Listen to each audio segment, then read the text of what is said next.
Quando nós fundamos o grupo de apoio à adoção final da Casa de Ana lá em Niterói, nos idos de 2000, nós resolvemos fazer um monte de coisa, começamos a trabalhar com escola, fazer campanha na escola. Nós percebemos que era muito importante falar de adoção com as pessoas, falar de adoção nas escolas, e isso aí deu muitos frutos. Hoje é uma lei estadual que obriga que a adoção seja tratada nas escolas como ponto de currículo de algumas disciplinas, né? A rede salesiana, Dom Bosco, se comprometeu a ensinar a adoção no momento em que fala em planejamento familiar na aula de biologia, na aula de ciências, que ainda não é biologia, no 8º ano, antiga 7ª série, que entrou o tempo. Então ali vai, o Salesiano, apesar de ser um colégio católico, explica o uso de preservativo, contraceptivo, explica tudo isso como trata da reprodução humana. E ali vai falar de adoção, ele fala de planejamento familiar. Inclui ali um assunto correlato, está dentro dessa lógica da reprodução, né? Da fertilidade, principalmente fertilidade da alma. E nós resolvemos fazer um encontro estadual dos grupos de apoio à adoção. Existe um encontro nacional, que é um encontro maravilhoso, todos são convidados. O próximo será em Fortaleza, ano que vem, geralmente no feriado de Corpus Christi, 15 a 17 de junho. E nós fizemos então o primeiro encontro estadual do Rio de Janeiro. E várias coisas interessantes aconteceram nesse encontro. Foi um encontro maravilhoso. Foram grupos de todo o estado do Rio de Janeiro, das cidades de Altinho, outros foram sendo formados, e 2 cidades carioca, 2 cidades fluminenses, muito importantes também compareceram. Juiz de Fora, que é uma importante cidade carioca, que vocês conhecem, né? E Uberaba, que estava presente no Graal. Eu fiquei muito satisfeito quando você disse que eu era fundador do Graal. Eu não estava aqui, mas estava aqui em aula, né? Eu sou fundador do quintal da Casa de Ana, mas me sinto fundador do Graal, esse grupo maravilhoso. E eu acho que os grupos de apoio à adoção têm um papel fundamental nessa divulgação da cultura da adoção. Muitas vezes nós percebemos, quando a gente fez o primeiro dos eventos em escola, que botamos as crianças para fazer um slogan de adoção, começaram, e depois fizemos redação sobre adoção, desenho sobre adoção, e fomos dando os prêmios. E fazemos uma premiação no Teatro Municipal da cidade, uma grande badalação, etc., para aquele tema ser incluído no dia a dia das crianças, né? E vários depoimentos maravilhosos chegaram. Um que de uma menina que falou o seguinte, chegou para outra e falou assim: eu sou filha adotiva. E a outra virou para ela assim: gente, que coisa horrível, não conta isso para ninguém não. A ideia da descoberta da adoção, que foi achada na caixa do sapato, né? Aquela coisa, né, que os irmãos mais velhos faziam com a gente. Então, essa ideia de ser uma filiação de segunda grandeza está muito enraizada. E para nós vencer, nós temos que vestir a camisa. A outra foi um depoimento maravilhoso de uma menina que passou da primeira série à 8ª série, estudando com a turma, na 8ª série, atual 7º ano, foi discutir redação sobre adoção. E todas as pessoas começaram a falar coisas maravilhosas. Eu acho muito legal que as pessoas adotem, acho muito legal isso, todo mundo debatendo animadamente na sala, levantou a mão. Gente, eu tenho uma coisa para dizer. Nós nos conhecemos há 8 anos. Eu sou filha adotiva. Ela encontrou um lugar de afeto para falar o que ela precisava falar, e ela não sabia como isso ia ser recebido por aquelas outras pessoas. E o ambiente que o Quintal acabou criando com essa coisa, com esse projeto chamado Adoção nas Escolas, começou então a surtir esses efeitos naquele momento, né? E como nós trabalhamos os pais adotivos, nós sempre falamos muito da importância que hoje é consagrada pela lei, do direito que a criança tem à sua história.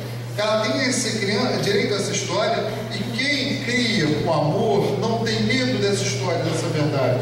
Permitir o encontro com a verdade que ela própria cria sobre ela própria, sobre sua vida, como ela quer recriar, como ela quer recontar esses fatos que levaram até ali, porque ela tem uma grande dúvida: por que eu parei aqui? Por que eu não fiquei lá? Como que será lá? E essas coisas também mexem. Quando chega a adolescência, o adolescente é um ser chato, quer esmiuçar essas coisas. O pai adotivo às vezes fica inseguro em função de: meu Deus, por que está querendo, por que esse assunto agora está tudo tão certo, estamos tão felizes, né? Então, portanto, é muito importante que os grupos de apoio à adoção trabalhem também a história da verdade, o respeito à verdade, e quando essa curiosidade chegar, vai encontrar pais adotivos mais fortalecidos para enfrentar esse encontro. São encontros emocionantes, às vezes são encontros surpreendentemente apáticos. A criança vai, olha, são vocês, são muito prazer e vai embora. E não, né, não tem aquela cena de novela da Globo, meu Deus, com que família que eu fico? Aqui está na favela ou aqui está no Jardim, lá em São Paulo, uma casa maravilhosa. Na novela da Globo há essa dúvida.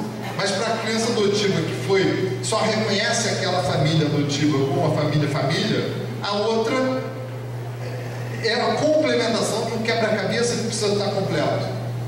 É uma resposta que ela precisa obter. Então não há caso de ninguém ir embora. Então, portanto, os pais adotivos podem ter. Mas muitos pais ainda resistem a essa história porque eles trazem esse preconceito. Eles chegam para a criança e falam: olha, você é meu filho adotivo, eu vou falar a verdade para você. Você é meu filho adotivo, tu vai ser bem trabalho. Mas não precisa ficar falando isso na escola, não, para os outros, ninguém precisa saber. A criança não é burra, né? O que é tão legal que eu não posso comentar com meus amiguinhos da escola? O que é tão legal que eu não posso partilhar com as pessoas que eu gosto? Então, portanto, o pai adotivo preconceituoso com a adoção, ele causa muito prejuízo para a criança. E o grupo de apoio à adoção precisa falar isso às claras. Venha para a adoção, mas venha adotar a adoção como seu modo de vida. Ver nesse encontro de amor a grande verdade da vida e que supera qualquer outra limitação. Eu vi aqui a Marne provocando as coisas. Aí como é que fica? Porque tem vida amor materno, como fica quando são dois homens? Como fica quando só tem pai? Como fica quando só tem mãe? Fica sem o pai quando só tem mãe, fica sem a mãe quando só tem pai, e fica com dois pais quando tem dois pais, fica com duas mães quando tem duas mães. É melhor do que ficar abandonado, tem um que ame. Vamos fazer uma psicologia mais positiva no sentido de encontrar as verdades que nos salvam, os encontros. E não os desencontros, essas falhas nas nossas criações, os nossos problemas, os nossos vazios, eles existem em qualquer tipo de família. As famílias mais tradicionais, mais burguesas, mais cristãs que possam existir, deixam a desejar no sentido de nos completar na nossa eterna ânsia de reconhecimento de afeto. Deixam essas lacunas. Vamos trabalhar as lacunas, mas vamos celebrar os grandes pontos positivos que nós construímos a partir do afeto que é vivido. Então, portanto, não existem famílias perfeitas, existem famílias que são vencedoras. E esse é o conceito que nós precisamos ter. A família adotiva, ela não é perfeita, como nenhuma família biológica é perfeita, e como nenhum modelo de família pode ser absolutamente perfeito. É claro que os modelos mais modernos podem enfrentar desafios diferentes, que não vão lidar apenas com o preconceito contra a filiação adotiva, mas com o preconceito com o próprio vínculo que une aquelas pessoas. Mas que seja, o amor está ali fundamentando aquela relação. O amor está ali fundamentando a criação daquela família. Para aquela criança é melhor estar ali do que estar sem aquele afeto, aquela solução de amor que se impõe. Então, portanto, a despeito de haver lacunas, porque há o mito do amor materno, porque a figura materna, porque isso, porque aquilo, há também a vontade do ser humano de se adaptar, a incrível capacidade do ser humano de se adaptar a relações novas e buscar a felicidade diante das circunstâncias que são mais desafiadoras. Então, eu acho que isso é muito importante. Nós lembramos, quando o Júnior apareceu lá de Uberaba, disse, vamos adotar o pessoal de Uberaba aqui do estado do Rio de Janeiro, apesar de eles serem mais ligados ao pessoal de São Paulo lá, mais perto, né? Mas participou lá do nosso encontro, e hoje Minas Gerais tem um encontro estadual de adoção que supere muito em número de pessoas participantes. O próprio encontro do Rio de Janeiro, que nós fazemos lá com muito carinho, mas o de Minas tem suplantado em capacidade de organização e é muito bacana. Eu queria, além dessa colocação a respeito da necessidade de falar a verdade, falar que muitas pessoas procuram o grupo de apoio à adoção e à adoção com esse preconceito, ao ponto de outro dia, eu estava comentando isso com o André, um cidadão que estava lá fazendo o curso preparatório para a adoção, que hoje é obrigatório e é gratuito. Os grupos não recebem verba para fazer, então, portanto, as pessoas que estão ali são voluntárias, mas é obrigatório que haja esse contato do pretendente com os pais adotivos. Isso é uma coisa muito boa, vou explicar por quê. Mas apareceu um doido lá e queria adotar, então, portanto, está lá na adoção.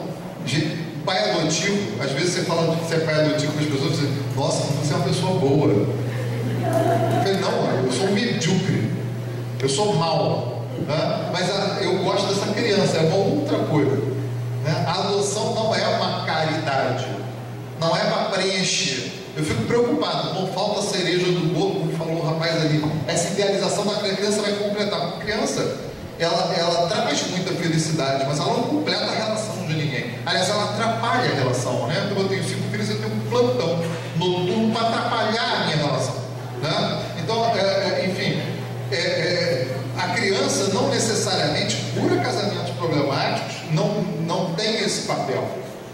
O pai adotivo não é bonzinho, não é herói, ele é o felizardo.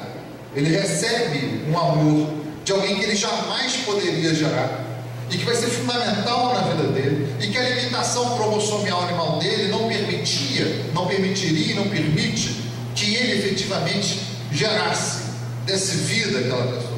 Então só um encontro divino, um encontro mágico, um acaso da vida que coloca aquela criança ali e que se torna fundamental na sua vida, pode gerar essa relação mágica.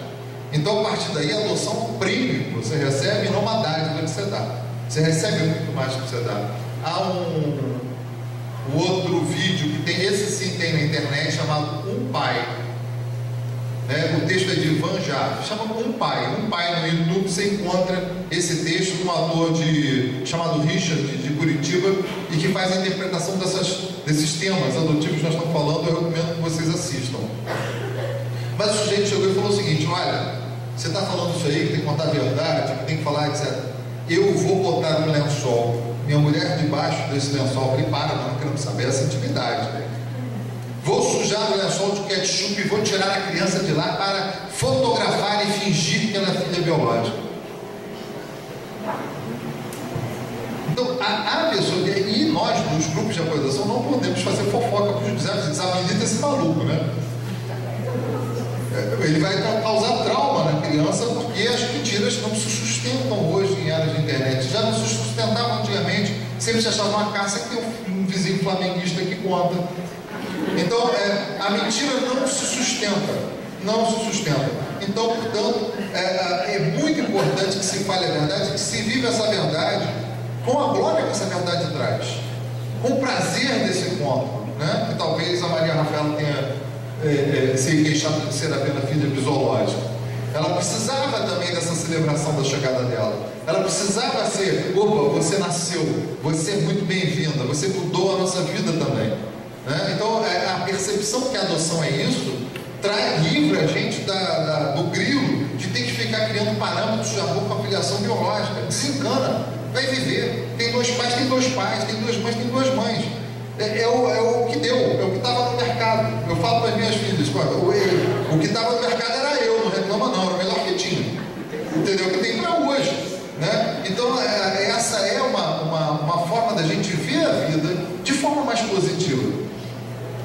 E, então, portanto, é muito importante que o pai adotivo tenha o contato com o grupo de adoção, porque quando ele forma esse perfil, e eu acho que ninguém deve adotar com perfil forçado, no oba-oba.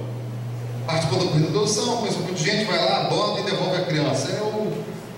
É muito doloroso. Então, portanto, não é um passeio de Alice no País das Maravilhas. A adoção é uma deliberação séria, profunda, pensada, mas uma deliberação muito boa. Muito boa. Então, mas quando o sujeito vai lá, que é criança branca, até 6 meses de idade, até 1 ano de idade, aparece no grupo de apoio à adoção, ele não é chutado aos pontapés do grupo, dizendo que você é um preconceituoso.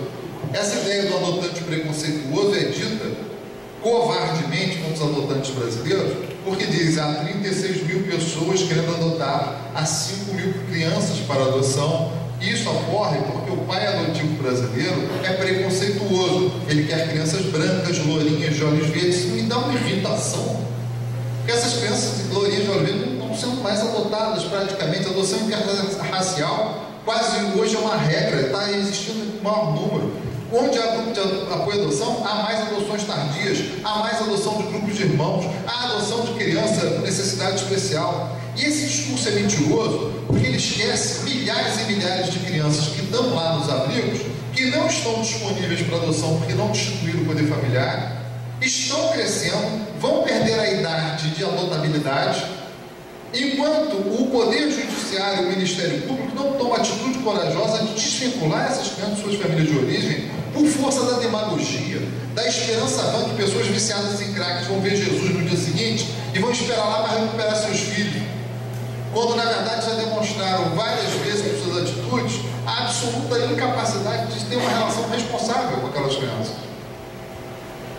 E aí, nós que não trabalhamos, eu falo isso porque sou do Ministério Público, nós que não trabalhamos uma intervenção precoce, para usar um termo da psicanálise, uma intervenção precoce no sentido de colocar essa criança disponível mais nova, falamos com o adotante brasileiro, é preconceituoso porque não quer um garoto de 11 anos, porque não quer uma criança de 12 anos, porque não quer uma criança de 8, de 9, porque tem medo do que essa criança sofreu e porque também não enxerga ela diretamente, porque ela está trancada.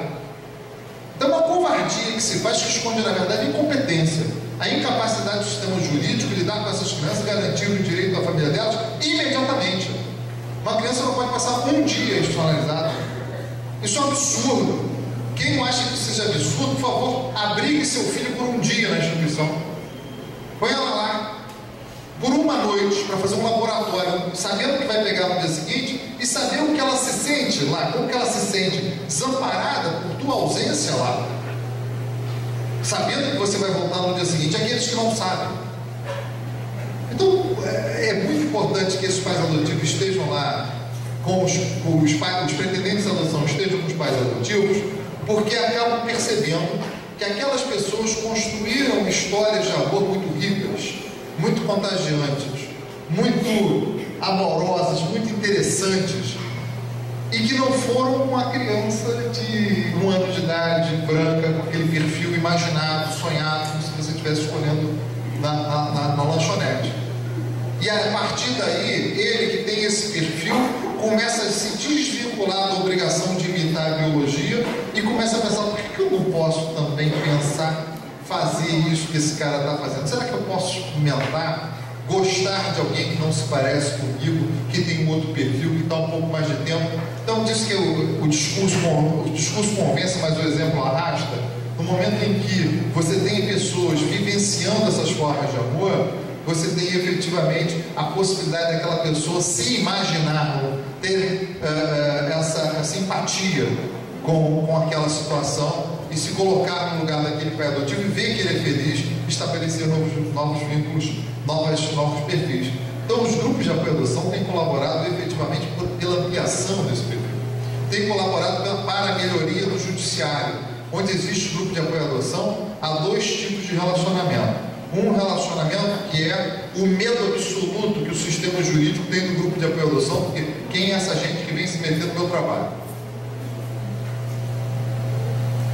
Né? Quem é essa gente que vem se meter no meu trabalho, vai verificar o que eu estou fazendo, etc. Vamos com calma, não é assim, temos que preservar a imagem das crianças, temos que preservar isso, temos que preservar aquilo. Esse é o primeiro momento.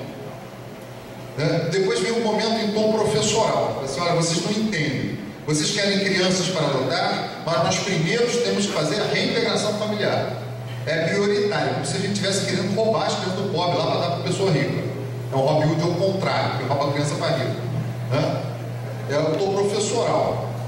Depois, quando se perde o medo e vê que o grupo de apoio à adoção é essencial para preparar um pai adotivo mais forte emocionalmente, um pai adotivo com mais consciência de que isso é um movimento nacional, de que as crianças estão lá e elas precisam dessa paternidade, mais fortalecido emocionalmente para enfrentar todas as agruras que eventualmente vão surgir, família biológica, algum grilo, alguma coisa. E aí há uma aproximação que é bastante produtiva, onde o Poder Judiciário, o Ministério Público, a equipe técnica e o grupo de apoio à adoção passam a viver numa simbiose, e passa cada um cumprindo uma determinada parte do papel, construir uma história de realidade diferente para essas cidades que têm a felicidade de viver esse momento. Então, portanto, os grupos de apoio à adoção e sociedade civil têm a obrigação de convencer o Judiciário e o Ministério Público de que é possível estabelecer um relacionamento democrático e transparente sobre as crianças institucionalizadas e sobre a adoção, e que nós vamos crescer todos com isso, principalmente as crianças. Principalmente elas, que não têm direito à família, principalmente elas, que vão ser reintegradas quando isso seja possível, quando houver esse afeto e cuidado. E os grupos de apoio à adoção apoiam a reintegração familiar, apoiam decisivamente a reintegração familiar, mas não apoiam fazer criança de ioiô, vai e volta da família biológica, vai e volta, queima cigarro nas costas, vem com piolho, vem com bicho de pé, vem maltratado, vem subnutrido, num abandono que não é um abandono só, é uma série dolorosa e longa de abandonos que efetivamente se dá em função de uma concepção equivocada de que a criança é uma coisa e pertence, é propriedade dessa família biológica, quando na verdade a criança é o principal sujeito de direito daquela relação que ela vivencia. Ela precisa ser protegida e a briga de adultos, os problemas de adultos não podem interferir na melhor solução para a sua vida. Então, portanto, eu queria convidar a vocês a conhecer os grupos de apoio à adoção que aqui estão. O Graal, conhecer o grupo de apoio à adoção da sua cidade, conhecer e montar grupos de apoio à adoção nas cidades que não tem. Não precisa ser pai adotivo para fazê-lo. As pessoas interessadas podem se engajar nessa luta amorosa, nessa luta pelo direito que a criança tem à família, essa luta pelo direito ao abraço, a de acordar do pesadelo e tem aonde uma meiuca de uma cama quentinha para se refugiar. Isso, essa sensação de acolhimento, de ter a quem recorrer na hora do sufoco, que até nós como adultos, quando temos problemas financeiros, de separação, de briga em família, etc., buscamos esse colo quente de alguém, buscamos esse afeto reparador que nos reintegra do nosso esfacelamento emocional do dia a dia. E essa reintegração para essa criança é fundamental. Para terminar essa minha segunda fala, em relação à adoção tardia, que sempre desperta muitas preocupações em função dessa criança. E a Marta colocou aqui muito bem esse tempo da criança, e até chamou de pai, talvez seja um desespero de chamar no primeiro dia. Eu preciso construir essa relação, e chamar de pai vai refrigerar a porta aberta desse coração. Mas a criança que sofreu esse período, ela traz congelado nela aqueles momentos não vividos, aqueles momentos pulados, aqueles intervalos, e retoma. E muitas vezes ela testa o amor do pai adotivo, porque ela já foi tão... Ela desconfia dos adultos. Os adultos não são confiáveis, eles são estados, eles batem, eles bebem, eles abandonam o abrigo, eles falam que vão visitar e não visitam. A referência que essas crianças têm dos adultos é uma referência, a memória histórica delas é uma memória extremamente desairosa em relação aos adultos. Então, portanto, quando ela está diante daquele adulto, vai tudo bem por um tempo, naquele primeiro namoro, mas depois ela começa a fazer pirraça e entregar o que há de pior nela. E a sensação que eu tenho, leiga, a sensação que eu tenho é: eu vou testar esse cara para saber se ele aguenta. Eu vou entregar o que há de pior.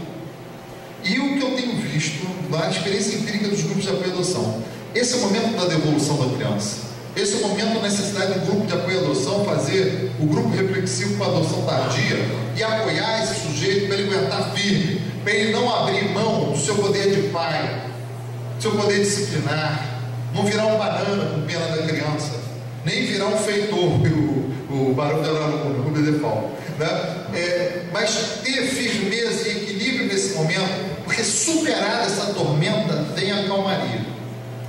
Quando ela entrega o que há de pior e o cara aguenta e fala assim: eu não desisto de você. É igual a sequoia que o Caio falou lá, que agarra a outra pela raiz. A raiz é curta, mas ela se estende, agarra a outra. Então, quando vem a ventania, nenhuma sequoia cai porque elas estão agarradas. Eu não desisto de você. Você pode botar fogo na casa, você é meu filho. Eu vou brigar com você, mas eu não vou desistir de você. A segurança absoluta de que aquilo é para sempre. Eu vi um filme, Barão de Munchausen, sei lá o nome do filme, que o sujeito, ele, para provocar, ele abordou um outro navio, eles iam entrar em guerra, um navio dele e um navio inimigo. Aí encostaram, e ele fez um discurso para os seus soldados, para conquistar o navio. Ele falou: soldados, eu tenho uma coisa para lhes mostrar, ele dizer. Pegou o canhão, apontou para o fundo do próprio navio dele, deu um tiro. Pluft! Quando os soldados viram, começaram a gritar e pularam em cima do outro navio e mataram os outros e ganharam o outro navio. Porque a única solução que era possível era essa: o navio deles é afundar. A adoção é isso. O pai adotivo, a mãe adotiva, eles dão um tiro no fundo do navio. E a única solução possível é pular no navio da adoção e fazer aquilo dar certo. Não há outra alternativa. Não há alternativa de afundar no navio velho, na vida velha, na vida do preconceito, de devolver a criança. Então, o fortalecimento dos grupos de apoio à adoção para a adoção tardia passa pela teoria da sequoia, de dar os braços, de deixar fraquejar. Vive esse momento de tormenta. Tenha certeza que vai nascer uma relação linda de amor, como nós temos presenciado nos grupos de apoio à adoção, após esse período de pirraça. Controla, segura, firme, educa, reconcilia, beija, faz carinho, briga, seja pai, enfrente, e depois você vai conseguir ver que aquela rebeldia vai dando vez a uma relação cada vez mais amorosa, cada vez mais filial, cada vez mais carinhosa, e você vai conseguindo colocar o navio no curso certo, o navio ia ser conquistado. Obrigado.